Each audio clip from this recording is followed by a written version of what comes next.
Live from our 7 Tasmania studios, your nightly news with Kim Miller begins now. Good evening and thanks for joining us. First tonight, the Supreme Court has been shown harrowing footage of the bloody aftermath of a stabbing attack which left one man dead and a mother fighting for life. Giving evidence against her alleged attacker, Natalie Harris says former partner Kerry Whiting was abusive during their relationship. Detailing years of abuse at the hands of her former partner. According to Natalie Harris, Kerry Whiting would lash out when things didn't go his way, saying at one point he choked the mother of 3.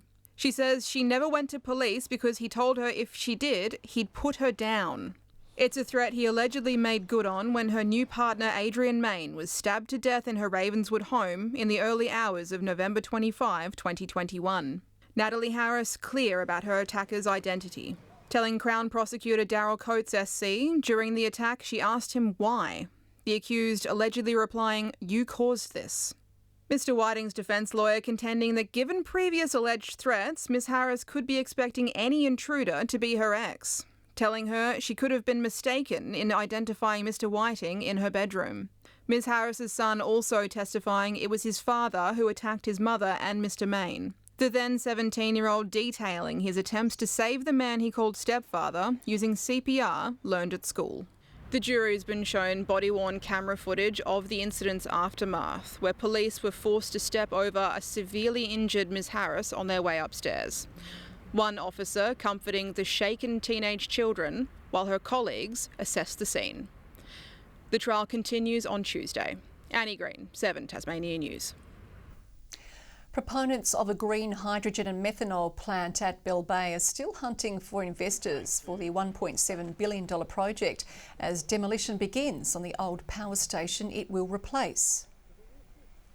A substantive investment decision is imminent, and the state government's coming to the fore and working with us to make sure we secure that capital. It's also relying on almost $2 billion worth of wind farm infrastructure being built to provide the 300 megawatts needed to power the facility. 70% of materials from the demolished power station will be recycled.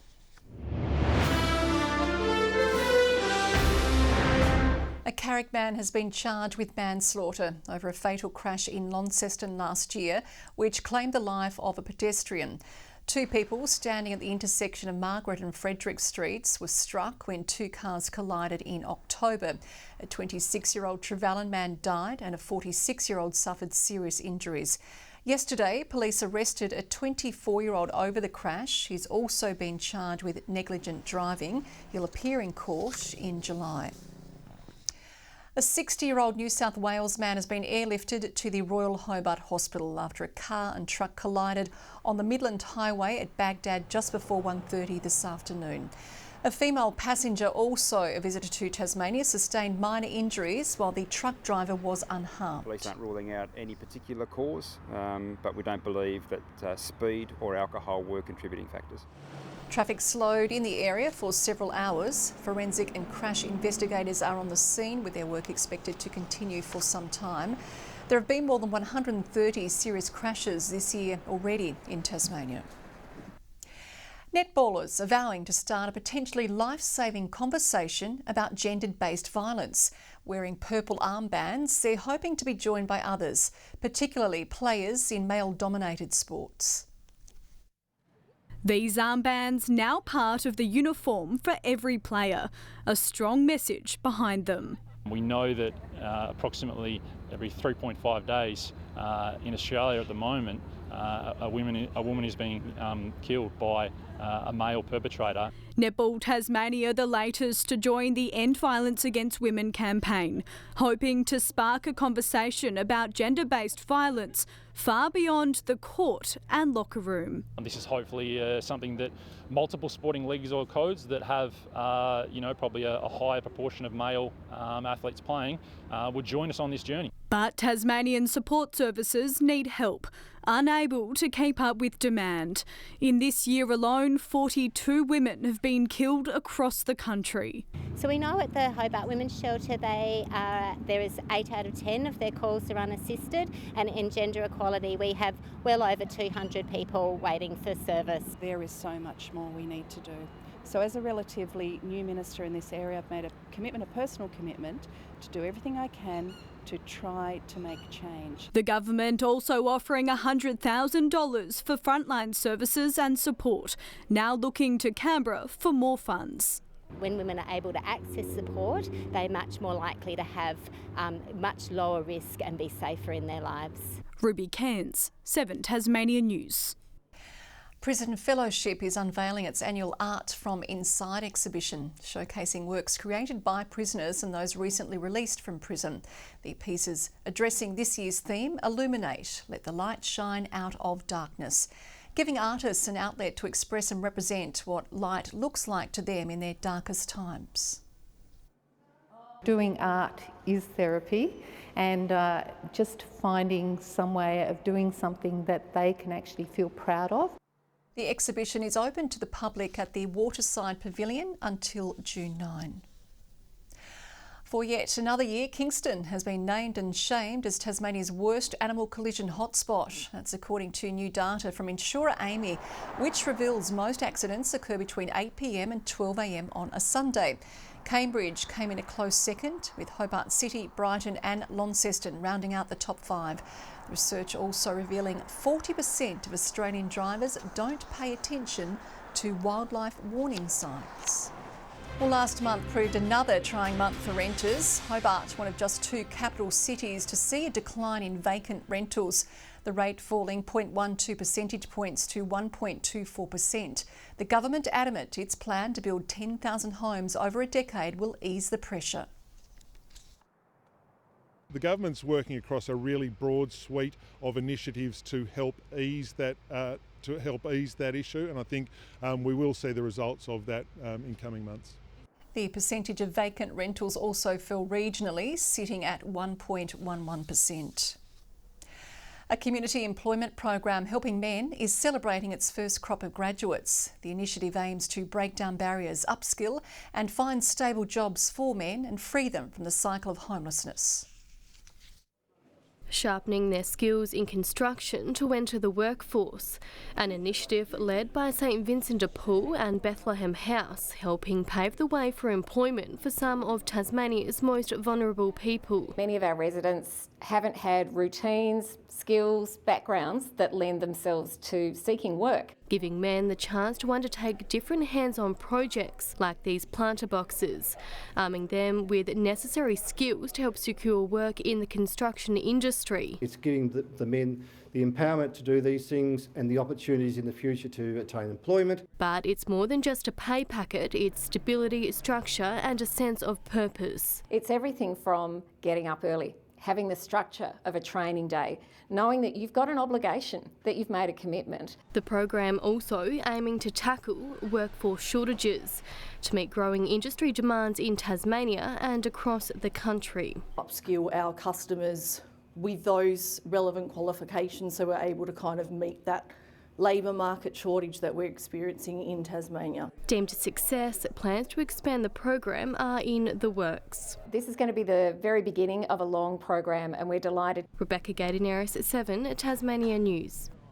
Variety Tasmania is hoping to be able to feed more children through money raised at this year's Variety of Chefs fundraising event. Its breakfast club provides meals to 5,000 kids from 22 schools, but there's a waiting list for more as the cost of living continues to bite.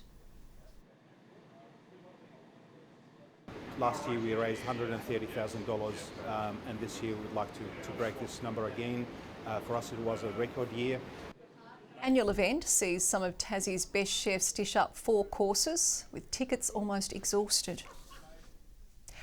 A popular seafood festival is cooking up its return, ready to celebrate the best of Tasmanian produce.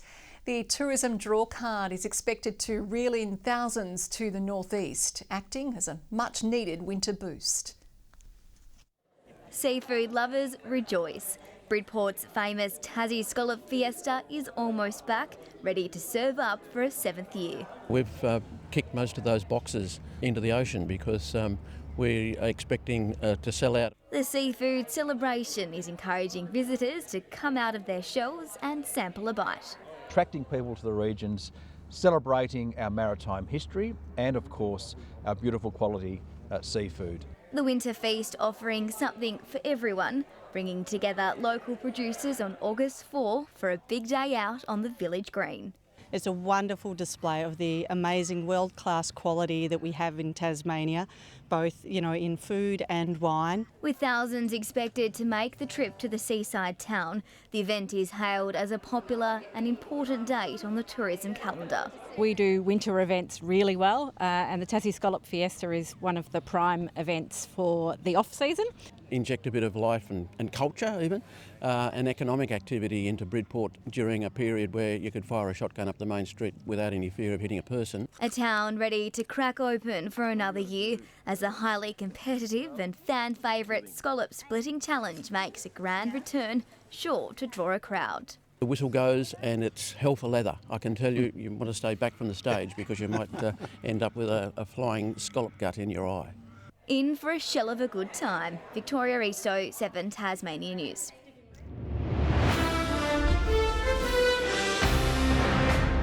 The nation's best hockey team will be decided here in Tasmania this year. Hobart securing hosting rights to the Hockey One finals. The star-studded weekend in November will have fans salivating at the end of the season, which is being dubbed the Road to Hobart. The big league is coming to town. The Road to Hobart, the final series it's going to be held in Hobart on the 30th of November and 1st of December of 24, of course. Hockey One League's brand new final series, expecting fans to descend on the island. When our athletes are available in their states, cities that they've grown up in, there's so much support. It's a chance for Tasmanians to get a glimpse of the country's elite hockey athletes, including our own Kookaburra, Eddie Ockenden. But the question remains, is the field up to scratch? The infrastructure upgrades and making sure that our centres are fit for purpose for those championships and tournaments like this, it's so important. The state providing $200,000 to help kickstart the event, with master plans for the space on the table. Well, we need lighting upgrades and we actually want to turn this particular pitch itself into more of an arena. The series hoping to be a major draw card for interstate visitors, making sure the love for the sport doesn't stop at the Olympic Games. Provide a credible pathway for those that want to take the sport seriously and get into it. Just motivates our young Tasmanians that much more to get involved in sports like hockey. The season begins on October 11th. Lily Thompson, 7 Tasmania News. About to face undefeated North Launceston, Glenorchy's been hard at it at training this week, searching for improvement after a heavy loss to Lauderdale. The Magpies coach describes as being unacceptable. The assignment doesn't get any easier. North are obviously sitting at the top of the ladder and playing some fantastic footy at the moment. So we'll go in with a plan and hopefully we can execute it this week a lot better than what we did on the weekend, that's for sure. After injuries and a string of away games, the Tigers are looking forward to the run home. A win over second place Clarence this weekend will help boost their chances. 6 of our last 9 are at the Twin Ovals. So, to be ahead of the ledger by a couple games, sort of with those, they're not really obstacles, but those things that are in front of us that we deal with and navigate, I'm pretty happy with where we're sitting. Launceston will be without skipper Brodie Palfreyman this week. He's been slapped with a 4-match ban. Strong bodies and strong leadership are some of the attributes the SFL women's coach hopes will hold her team in good stead for this weekend's All-Stars showdown. Switching from rivals to teammates, the rep round isn't too much of a hassle. The camaraderie straight away is great. There's a lot of banter going between the girls, even the opposition. We get to know each other pretty well. So I'm confident that we can bond pretty well in the lines anyway. The reigning champions SFL need to face last week's winners from the NWFL. A juggling act from Hurricane Tim David claimed one of the scalps that's helped Australia to a win over Oman in their T20 World Cup opener. But the Aussies were also stunned by a classic catch. Oh, what a grab! What a grab that is! Akib Ilias, the skipper, that is quite brilliant. Glenn Maxwell was out for a golden duck against Oman. Marcus Stoinis and David Warner each produced half centuries to help the Aussies to 5 for 164. With Pat Cummins not picked, Stoinis did the damage with the ball, taking 3 wickets. Nathan Ellis taking 2 in the 39-run win. And Tassie hammer throwers have picked up 2 medals in Fiji. Hobart's Xavier Lealuma winning silver in the under-18s 5-kilo final at the Oceania Athletics Championships, and gold for Ariel Cannell in the under-18 women's 3-kilogram. Alexander McKillop ending up 3rd place on countback in the 100 metres para event. It looks like we've got some bright hopes for the future there, Kim. Yeah, some great news there, Nick. Well, Peter Murphy will join us after the break with a weather forecast.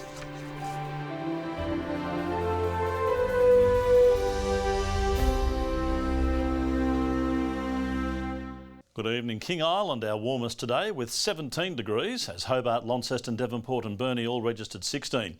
Flinders Island, Low Heads and Helens Grove, Bushy Park and Strawn all 15 degrees. Friendly Beach is just 13 and Lyawini rose from a -2 to reach 12. Some low-level cloud today over western, central and eastern parts, but no significant rain to report. Further afield, cloud spirals over inland New South Wales, low clouders over coastal Victoria and South Australia, and a frontal band is crossing southern WA. Tomorrow, the large high, the main feature again, now with a couple of centres, and the low remains off New South Wales. Winds fairly light and variable tomorrow, just 5 to 15 knots, but they'll tend northwesterly over the southwest of the state later, 3.5 metre swells in southern waters. Forecast, 14 for Hobart, Huonville and Campania, all partly cloudy.